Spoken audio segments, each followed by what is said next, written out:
Hello guys, इस video में हम आपको बताने वाले हैं कि 90% डेयरी फार्म फेल क्यों हो जाते हैं और इसके क्या कारण हैं। वीडियो शुरू करने से पहले आप चैनल में नए हैं तो चैनल को लाइक सब्सक्राइब ज़रूर करें, जिससे आने वाली वीडियो आपके पास सबसे पहले पहुंचे। तो आइए शुरू करते हैं। आजकल डेयरी फार्मर क्या करते हैं कि गाय से ज़्यादा दूध लेने के चक्कर में गाय की ब्रीड और उसके फीड पे ध्यान नहीं देते।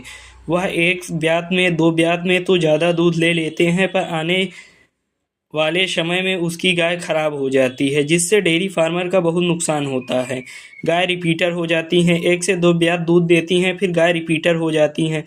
इसलिए जब भी आप डेयरी फार्मिंग स्टार्ट करें तो गाय की फीडिंग में भी ध्यान दें, साथ ही ब्रीडिंग में आप अच्छे सीमन का इस्तेमाल करें, जिससे आपके पास आने वाले समय में, आज अभी 20 लीटर से स्टार्ट कर रहे हैं तो आने वाले समय में आपका टारगेट होना चाहिए कि हमारे पास 35 से 40 लीटर की गाय हों, जिससे आपको अच्छा खासा मुनाफा हो सके। क्योंकि एक गाय 4 से 6 ब्यात तक आपको अच्छा दूध दे देगी, पर उसके बाद वह गाय बूढ़ी हो जाएगी तो आपको नई गाय लेनी पड़ेगी। इसलिए जब आप ब्रीड पर काम करेंगे तो आप 2 से 3 ब्यात तक गाय रखेंगे और फिर उसके बाद उसकी बछिया तैयार कर लेंगे। जो आपकी गाय 20 लीटर है, उसके बछिया आपको 25 से 30 लीटर वाली तैयार करनी है, जिससे आपको हर 2 साल में नई गाय नहीं खरीदनी पड़ेगी और आपका मुनाफा बढ़ जाएगा। जब आप ब्रीड पर ध्यान नहीं देंगे तो आपको हर 2 साल में एक नई गाय खरीदनी, मतलब कि नई गाय खरीदनी पड़ेगी। तो इससे आपका प्रॉफिट कम हो जाता है, क्योंकि आप 2 साल में जितना कमाए रहेंगे उतने की गाय ला लेंगे तो आपका प्रॉफिट जो शून्य हो जाएगा। इसलिए आप अपने फार्म में अच्छी नस्ल की बछिया तैयार करें। जो आप 20 लीटर की गाय है तो उससे 25 लीटर की बछिया तैयार करें। भैंस है 15 लीटर के, तो आपको टारगेट होना चाहिए कि अगले ब्यात में या अगली जनरेशन में आप उससे 15 से 17 18 लीटर तक दूध लें, जिससे आपका प्रॉफिट बढ़ जाएगा। और साथ ही आपकी भैंस जो पुरानी हो चुकी है तीसरे चौथे ब्यात में, उसे आप नॉर्मल किसान को बेच दें, जिससे आपका प्रॉफिट डबल हो जाएगा। क्योंकि आप एक तो ब्रीड तैयार कर रहे हैं, साथ आप नई भैंस जो कि दूसरे तीसरे चौथे ब्यात में थी उसे बेच देंगे तो आपको वो भी अच्छे रेट में किसान ले लेंगे। इससे आपका तो फ़ायदा होगा ही होगा, साथ ही छोटे किसानों का भी फ़ायदा हो जाएगा।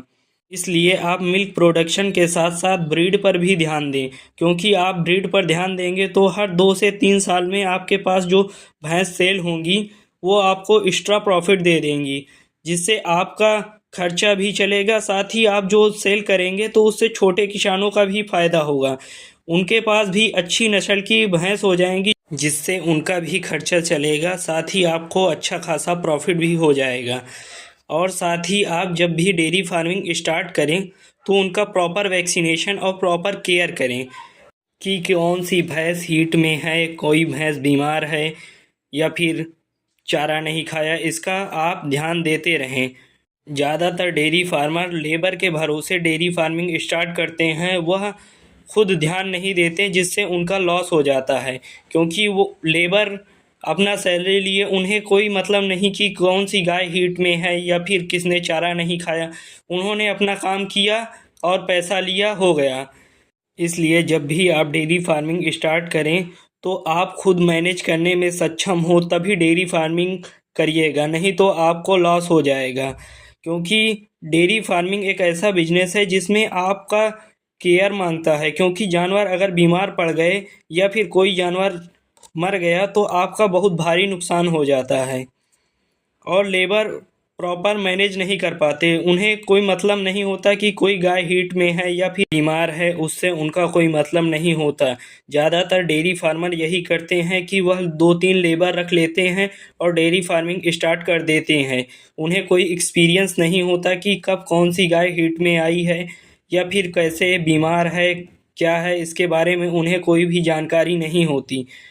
इसलिए जब भी आप डेयरी फार्मिंग करिए तो पहले आप कुछ दिन डेयरी में जाके समझ लीजिए कि कैसे गाय को मैनेज किया जा सकता है।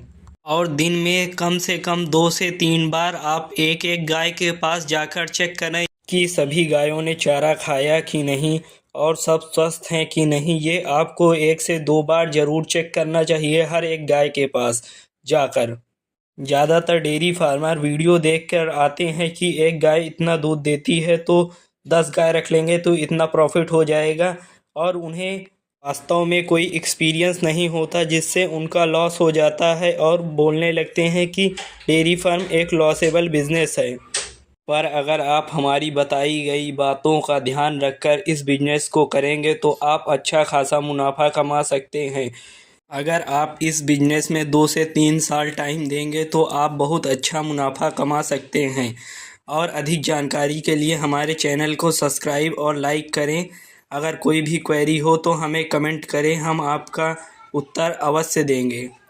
धन्यवाद।